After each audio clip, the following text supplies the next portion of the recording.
Have you ever heard about the Slovenian tradition called kurentovanje, where people march through the streets dressed as mythical creatures? Would you like to learn about its roots and the town where it's celebrated? In the heart of Slovenia lies Ptuj, the oldest town in the country, which is the main stage for this festival and is home to several historic landmarks. As a regular visitor of Slovenia, I've been intrigued by the city's rich history, architecture and charm. So in this video I will dig into its past, showing its hidden gems and cultural heritage. Srčeke moj lepo tebi krepeni, ob tebi tesno stati si močno želi. Ko me pogledaš, se v glavi mi zvrti, kolena pa so mehka, potne so dlani. Hello everyone and welcome to my channel. I'm Anna, the Transylvanian villager, and I make videos about random topics related to Central and Eastern Europe because I feel there's not enough stuff about it online. So if you're into that, hit that subscribe button and tap the notification bell. Today I talk about a country dear to my heart, and if you've been around this channel, you likely know it. It's Slovenia, also known as the little Germanized brother of Croatia, with more money and slightly less corruption. I'll tell you about the oldest town in Slovenia, using some old images I found online and clips I filmed during the trip I took last December, so don't be confused if you see some snow and Christmas decorations all over the place. And without further ado, let's dissect this topic.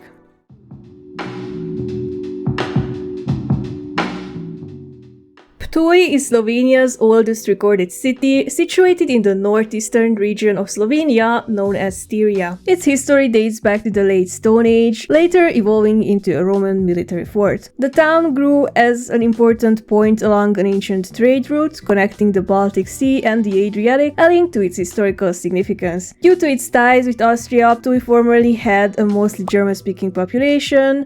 Rindfleischetikettierungsüberwachungsaufgabenübertragungsgesetz. Which gradually shifted to one dominated by Slovene speakers over time. Barvo brez brige. Today, Ptuj stands as evidence of its heritage, offering visitors attractions such as its castles, museums, old city center, restaurants and thermal baths, providing opportunities for guests to immerse themselves in its past and present. Most notably, it hosts the renowned Kurentovanje festival, one of Slovenia's premier cultural events. So let's explore the history of this place by examining its prettiest landmarks.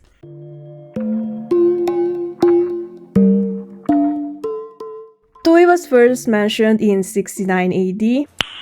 Nice. As a city under Roman control, situated in the Pannonian province. Significant historical events, such as Vespasianus' election as Roman emperor, occurred within its walls. Known as Poetovium during Roman rule, the settlement achieved city status under Emperor Trajan and later became a hub of both political and ecclesiastical importance. However, its population greatly decreased due to the effects of the Hun invasions in the 5th century. The Orpheus monument stands as a Roman relic crafted from white Pohorje marble and towering nearly 5 meters high. Positioned in Slovene Square, it serves as the oldest preserved public monument in its original location within Slovenia and symbolizes the historical heritage of Ptuj. It was erected in the 2nd century AD to honor Marcus Valerius Verus, the mayor and councillor of Poetovium. The monument later served as a pillory during the Middle Ages, witnessing the changing uses of public space over time. The Orpheus monument stands as a testament to Ptuj's lasting cultural significance, adorned with intricate reliefs depicting scenes of the myth of Orpheus and other symbolic figures such as Serapis and Selene. I was really looking forward to see this monument, and after traveling 750 kilometers, I was lucky enough to find it completely covered. All in all, in ancient times, Poetovium was a thriving city despite its problems. The remaining monuments and archaeological findings from that time attest to its greatness. However, during the Middle Ages, Ptuj's history saw a series of changes in rulership.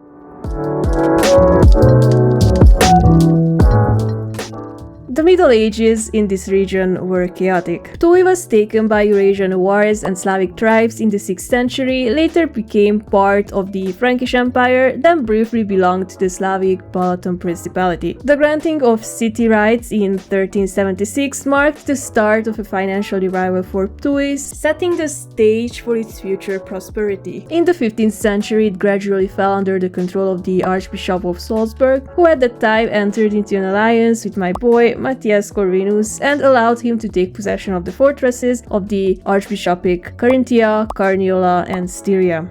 Perched atop Castle Hill, Ptuj's old fortress overlooks the landscape with its origins tracing back to the Stone Age, and its current structure was erected in the Middle Ages. Over the centuries, it served different purposes, from hosting public buildings in ancient Poetovium to becoming a burial ground in the Middle Ages. The castle's importance and elegance reached its peak during the Leslie family's ownership, starting in the 17th century when it was transformed into a Baroque manor. Today, under the care of the Ptuj Ormož Regional Museum, the castle displays a varied array of collections, including fancy rooms and armory, Gothic and Baroque art, and a wide array of historical musical instruments, including the respected Roman double flute, tibia, believed to possess special abilities. When I visited, I saw this weird image, an awesome collection of fur costumes, and a bunch of Romanian tourists, as I always do whenever I go somewhere. Seriously, whenever I rewatch my travel footage, I always find a clip of a random Romanian person talking in the background. St. George's Church dates back to the 12th century, with Gothic renovations done in the 15th century. Positioned behind the monument of Orpheus, its exterior showcases Renaissance and Baroque gravestones. Inside, you can admire paintings spanning from the 13th to the end of the 15th century. The Dominican monastery, no, not that kind of Dominican, was founded in the 13th century by Methildis, the widow of Friedrich III of Ptuj, with the support of the Archbishop of Salzburg. It received donations and privileges, enabling the monks to offer spiritual and social services to the community, and thrived into a major artistic and cultural complex. Constructed in stages during the Middle Ages, the monastery acquired Baroque elements in the 18th century, featuring a cloister with 13th century design, mural paintings from the 14th century, and walls from the 15th century. The monastery was closed and dissolved in the 18th century as part of Joseph II's church reform, and briefly served as an army hospital before being considered for conversion into a silk mill in 1923. Luckily, that plan was never executed, and later it was acquired by the municipality and repurposed into a museum and apartments. The Minorite monastery dates back to the 13th century, featuring some stunning arcades and artworks. Today, it houses a library holding over 5,000 books, some dating back to the 16th century. Its courtyard serves as a venue for summer events, drawing visitors from both near and far. The city tower of Ptuj is a dominant architectural presence which rules the cityscape, symbolizing the city's prestige and power. Located in the old city center, it was originally built during the Gothic period, and it underwent several changes in the 16th century, and the addition of a rounded roof following an 18th century fire. Renowned for its historical significance, the tower became the first open-air museum in Slovenia in 1830, housing Roman artifacts collected by historians Povodin. These artifacts, including altars, tombstones, and relief panels depicting ancient Roman life and worship, are integrated into the tower's walls and staircases. In conclusion, the historical wealth of Ptuj during the Middle Ages is shown by its well-preserved medieval architecture marvels, which represent an important chapter in its history. Things took a different turn during the early modern era, when the region fell under Habsburg rule. Stop right there! I just found out that some of you regularly watch my videos but aren't actually subscribed. Why? Subscribe.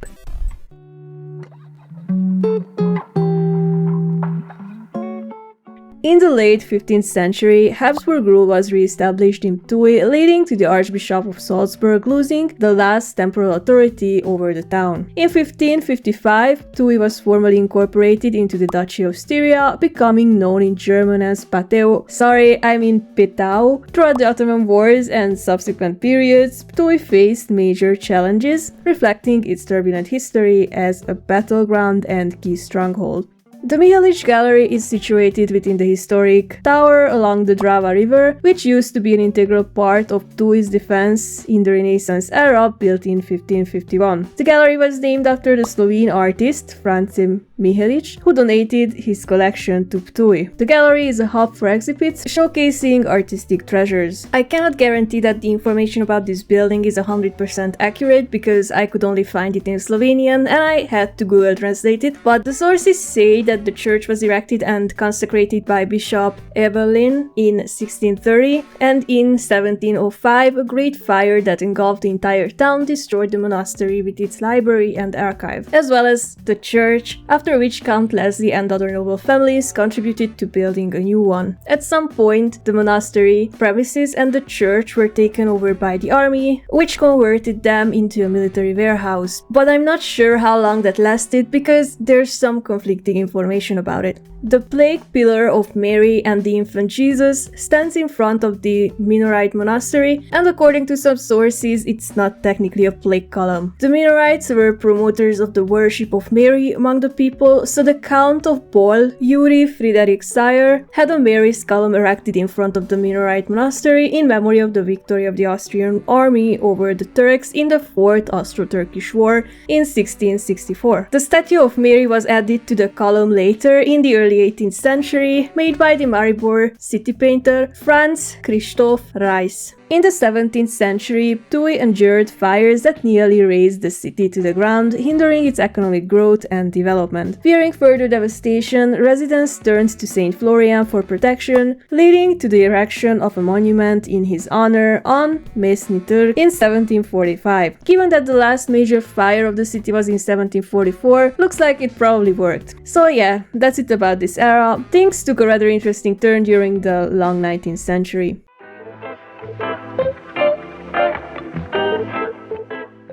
The population and significance of Ptuj began to decline in the 19th century after the completion of the Vienna-Trieste route of the Austrian Southern Railway, as the line went through Marburg or Maribor instead of Ptuj. That didn't stop the architects of the era from adding some cool landmarks to the city's landscape. The first library in Ptuj was established in 1792 by Frank Anton Suk, but was closed a few years later. A century later, the Museum Society of Ptuj was formed, leading to the creation of a science library that laid the base for Ptuj's main library. Before World War II, various German and Slovenian groups ran libraries in Ptuj, which were destroyed during the war. And after World War II, a folk and a study library were set up, and they merged into the Folk and Study Library in the 50s, which was renamed after the local writer and playwright Ivan Potrč.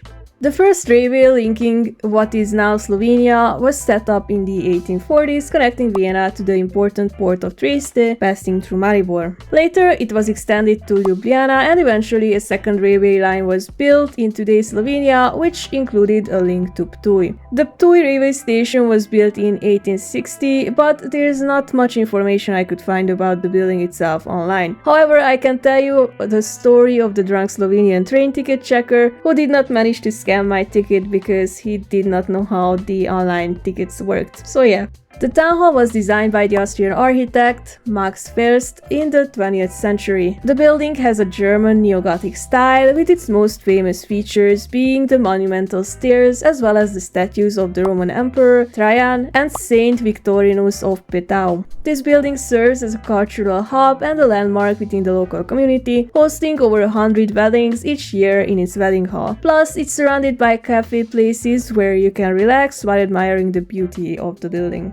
Despite its size, the Ptuj City Theatre ranks among Slovenia's top-ranked theatres due to its many awards. It was built on a wood building but acquired its classical look during the 19th century. Unlike 90% of the theatres I've seen during my travels, this one surprisingly was not built by Fellner and Helmer. In fact, Slovenia is the only country in Central Europe where they didn't build stuff, which makes them lose points for qualifying as Central European. The theatre was fixed in 2007, preserving its charm while ensuring new functionality. Although Ptuj lost some of its importance during the Austro-Hungarian era due to the flourishing of Maribor, which stole its thunder, there were still a few architectural masterpieces that left a mark on the city's landscape. After World War I, however, the city changed hands yet again.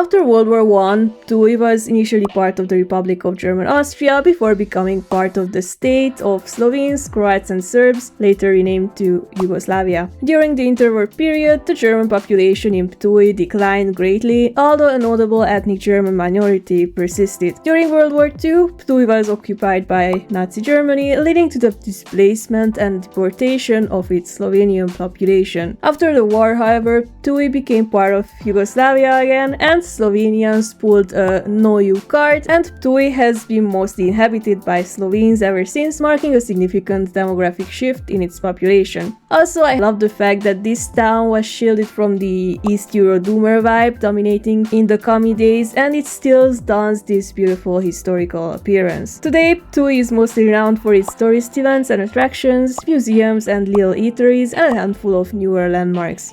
The bust of Dušan Kvedro is located in front of the exhibition pavilion of the Mihelic Gallery. It portrays the Yugoslav Slovene soldier and diplomat Dušan Kveder, who served in a number of official capacities during and after the Second World War and was made a People's Hero of Yugoslavia afterwards. The bust was created by Viktor Gojkovic in 1969. Nice. The Ptuj Bridge, officially known as the Bridge over the Drava River, is located near Lake Ptuj, and it was named after the inventor Johann Ptuj, who developed several different types of cars and some special vehicles for the Imperial Habsburg family, but not the one that started World War I. The bridge's design and construction was carried out by Peter Gabrielčič and Viktor Markej. The Ptuj Bridge stands as a modern engineering marvel, enhancing transportation infrastructure in the region. Ptuj is the center of a 10-day-long carnival in the spring, an ancient Slavic pagan rite of spring and fertility called kurentovanje. Ethnographers theorize that the kurent is the name of an ancient god of hedonism, the counterpart of the Greek god Priapos, although there is no sure proof of this. Kurents are figures dressed in sheepskin who go about the town wearing masks and long red tongues, cowbells and multiple colored ribbons on the head. The kurents from Ptuj and the nearing villages wear feathers on their heads, while in some other regions of Slovenia they have horns. Historically, kurents go from town to town, from house to house, making noise with their bells and wooden sticks to symbolically scare off evil spirits of the winter. Since the 60s, however, it was turned into a festival-style cultural event which attracts a large number of visitors even today, being one of the biggest furry conventions of Central Europe. Other important tourist attractions are Terme Ptuj, a thermal bath which maintains the Roman tradition of bathing for relaxation, offering a variety of wellness amenities. Additionally, nearby wine tasting tours are available, showcasing the area's rich winemaking heritage dating back to ancient times. All in all, that's how Ptuj looks like today.